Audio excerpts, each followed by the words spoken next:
بسم اللہ الرحمن الرحیم۔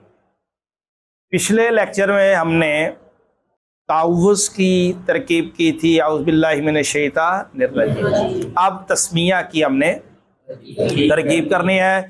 قوانین وہی چل رہے ہیں جو پرانے تھے، بتائے تھے آپ کو، دو اسم جمع ہو جائیں وہ چار صورتیں جو تھی اس کی، وہ تو اس کو دیکھ کے پھر ہم نے اس کی ترکیب کر لینی ہے۔ اب دیکھیے گا ذرا، بسم اللہ جی، پہلے کیا جی با، با کیا ہے؟ اسم ہے، فعل ہے یا حرف؟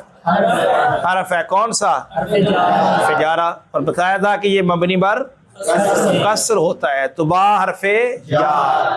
اب دیکھیں بھائی، اب اسم جو ہے یہ بھی اسم ہے اور لفظ اللہ بھی ایسے ہی ہے نا؟ اسم ہے، کون سی علامت ہے؟ اس میں دو ہیں اسم کی علامت، ایک تو شروع میں حرف جار بھی ہے، دوسرا مضاف بھی ہے، ٹھیک ہے؟ تو اسم بھی کیا ہے جی؟ مضاف۔ لفظ اللہ اس میں جلالت بھی کیا ہے؟ اسم ہے، اسم ہے نا؟ تو دونوں اسم ہے۔ اب پہلا اسم جو اسم ہے وہ کیا ہے جی؟ معرفہ یا نکرہ؟ اور لفظ اللہ اس میں جلالت، یہ تو اعرف المعارف ہے، سب سے بڑا معرفہ ہے۔ آتا ہے روایت میں کہ امام سیبوی علیہ رحمہ جو ہیں، جو نحو کے ائمہ میں سے ایک امام ہے، ان کو وصال کے بعد کسی نے پوچھا کہ تمہارے ساتھ اللہ نے کیا معاملہ فرمایا، تو انہوں نے کہا کہ مجھے اللہ رب العزت نے اس وجہ سے بخش دیا کہ میں سب سے پہلا وہ بندہ ہوں جس نے لفظ اللہ اس میں جلالت کو عارف المعارف کہا تھا، سب سے بڑا معرفہ۔ تو لفظ اللہ اس میں جلالت، تو بہرحال پہلا اسم کیا ہے؟ نکرہ، دوسرا کیا ہے؟ تو پہلا نکرہ ہو، دوسرا تو کیا بنتے ہیں؟ لہذا اسم کیا بنا؟ اس کو کیوں مضاف بنایا؟ کیونکہ یہ نکرہ ہے اور اس کے بعد کیا آ گیا ہے؟ ٹھیک ہے نا؟ ایسا ہو نا کہ پہلا اسم نکرہ ہے، پھر دوسرا بھی نکرہ، تیسرا بھی نکرہ، آگے جا کے معرفت، وہ سارے نکرہ مضاف علیہ بنے گے، مضاف علیہ ہو کے پھر مضاف علیہ ہو کے پھر مضاف، اس طرح پہلا نکرہ، دوسرا معرفت، مضاف علیہ، ٹھیک ہوگا جی؟ اسم بن گیا مضاف۔ اب آگے دیکھیے، اب لفظ اللہ ہے اور اس کے بعد کیا ہے؟ الرحمن، دونوں اسم ہیں، دونوں اسم ہے نا؟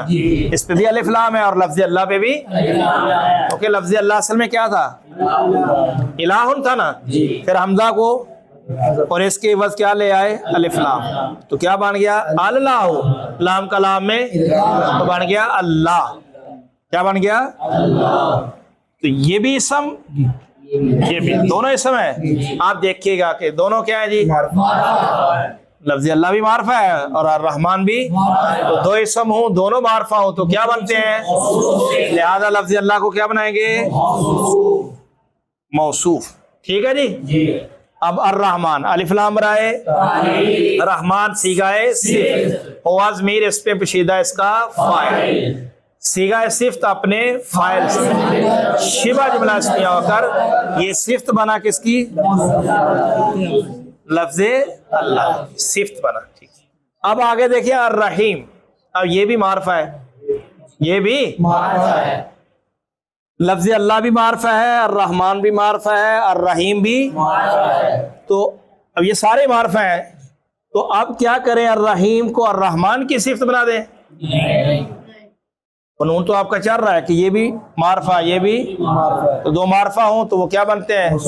پہلا موصوف اور دوسرا صفت۔ تو اس کی کیوں نہیں بنا رہے صفت؟ کیونکہ الرحمن پہلے کیا بن چکا ہے؟ صفت، تو صفت کی صفت، ہاں، ایک موصوف کی کئی صفتیں ہوتی ہیں، تو بہرحال الف لام برائے تعریف، رحیم صیغہ صفت، ہوا ضمیر مرفوع متصل اس میں پوشیدہ اس کا صیغہ صفت اپنے شبہ جملہ اسمیہ ہو کر لفظ اللہ موصوف کی صفت یہ اول اور یہ ثانی۔ اب موصوف اپنی اسم مضاف کا، مضاف اپنے مضاف الیہ سے مل کر با جار کا، اب جار اپنے ظرف مستقر بنتا ہے یا ظرف لا، تو یہ کیا بنے گا؟ مستقر بنے گا، کیوں؟ موجود نہیں ہے، تو اس کا جو ظرف ہے، اس کا جو متعلق نکالتے ہیں وہ نکالتے ہیں جی اشراء، یا اشراؤ یا آبتدیو. یہی وجہ نا آپ کہتے ہیں شروع اللہ کے نام سے یا اللہ کے نام سے شروع کرتا ہوں. ہاں جی اللہ کے نام سے شروع. تو شروع اشراؤ. اب اشراؤ صیغہ واحد متکلم کا انا ضمیر مرفوع متصل اس پہ پوشیدہ اس کا اشراؤ فعل اپنے فاعل اور ظرف جملہ فعلیہ خبریہ لفظاً اور معنن انشائیہ ہوا. جی سمجھ آ گئی جی. چلیں انشاءاللہ اب اگلا جملہ ہم اگلے لیکچر میں انشاءاللہ اس کو دیکھتے ہیں.